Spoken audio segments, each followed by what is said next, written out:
Hey, what's going on? Ryan here with Intersection Records, and we're talking another Monday with Miles Davis. And this week we're going to talk about Miles in the Miles Smiles. This was released in February of '67, but comes from two sessions at Columbia in October 24th, 25th of '66. Miles is 40 here. This is the second album of the second great quintet featuring Wayne Shorter, Herbie Hancock on piano, Ron Carter on bass, Tony Williams, who's 20. So Tony Williams is 20 on drums, Miles is 40. Miles has been separated from Frances Taylor, his wife. He's probably dating Cicely Tyson here, and that's why he's smiling. He's single. He's also, I think, seeing Betty Davis a little bit, who he'd marry, I think, in '68. And, the next record would be Sorcerer, which has Cicely Tyson on the cover. And the album that preceded this is ESP. So this is, again, the second record from this great quintet. And this is as good as jazz in the mid-'60s gets. This is a pinnacle record for a number of different reasons. There's some free jazz movement going on at this point. Coltrane is into outer space. Coltrane would die in '67. Ornette Coleman and Eric Dolphy they've been exploring things in the free avant-garde movement. This isn't quite free, but it's not bebop anymore. It's really post-bop, which is taking from an amalgamation of bop and free and combining it. This is as good as jazz gets, again, in my opinion. Teo Macero is the producer. Macero.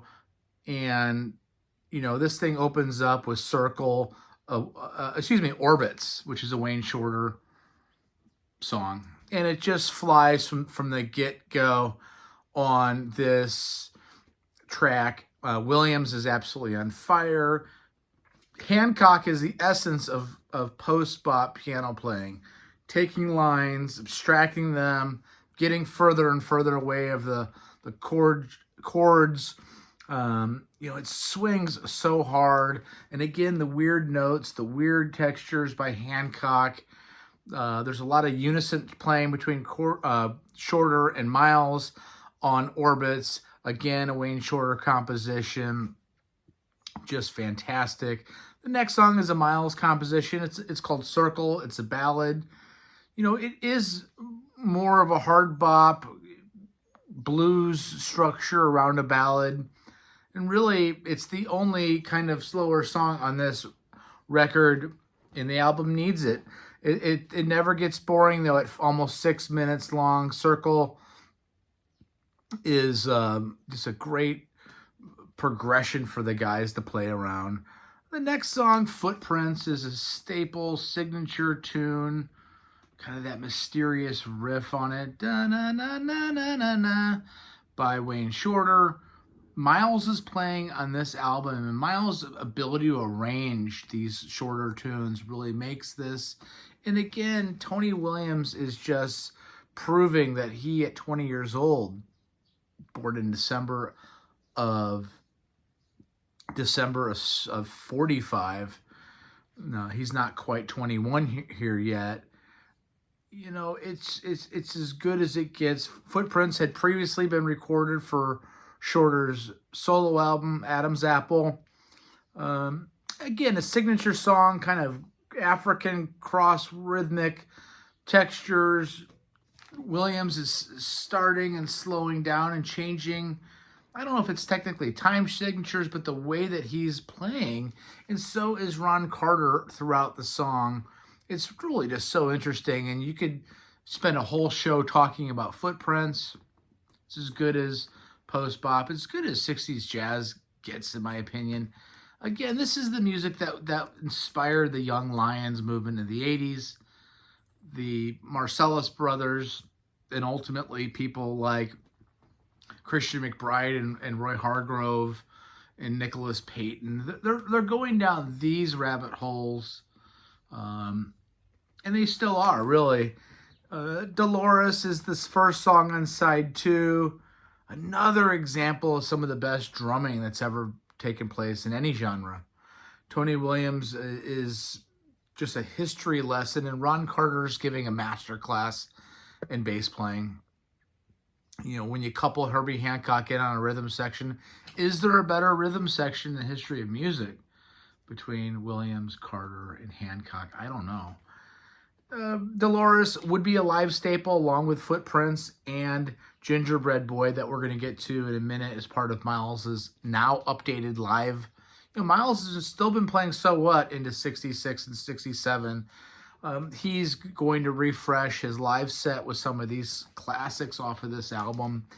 And, you know, the grooves are so hard. It's timeless. It's bombastic. This is a better album than ESP. ESP is a fantastic album. That album was recorded in January of 65. So this is really almost 2 years later in late October of 66. Miles has had some physical problems. Miles has had some marital problems, and Miles is finally smiling again. And I just can't say more. Dolores is an all-time jazz standard. And then Freedom, Jazz Dance, an Eddie Harris song. This is clocking at over 7 minutes. Williams is the driving force. Frenzy and frantic playing by Hancock again. Shorter kind of haunts. You know, really making this post-bop sound so influential. You know, so influential really for young jazz men to come. And it's good of a track in the genre of jazz, not just post-bop, is a song like Freedom, Jazz Dance. And the last song is a Jimmy Heath song, another 7+ minute song called Gingerbread Boy. This would be a live staple in Miles' set throughout the rest of the 60s. You know, is there a better jazz tune in the mid-60s than Gingerbread Boy? I don't know. Let me know in the comments below. Subscribe to my channel if you like this content. We do a show every Monday on Miles Davis. We do other shows on rock, primarily throughout the week. You know, this is kind of a sister song to Freedom, Jazz Dance. They're similar. Again, is there a better band on earth than this band? Carter, Hancock, Williams, Shorter, and Davis. You can hear Miles shouting out to Teo at the end. I don't know what he says right before, but he goes, Teo, Teo, Teo. You know, I love this album. It's a shorter record at 41 minutes, but that's kind of perfect. You can really sink your teeth into this and drive to and from work. And there's new things to surprise you every time that you listen to it again. This is in between ESP and Sorcerer, and it's a landmark album. We're going to pick next week's record that we are going to be talking about, and we are going to be talking about The Musing of Miles. Released in 55, recorded June 7th, my son's birthday, 1955. It's the first full-length LP by Miles Davis. We're out of the Prestige 10-inch world, and we're into the Prestige 12-inch world. I do believe Rudy Van Gelder was the producer on that.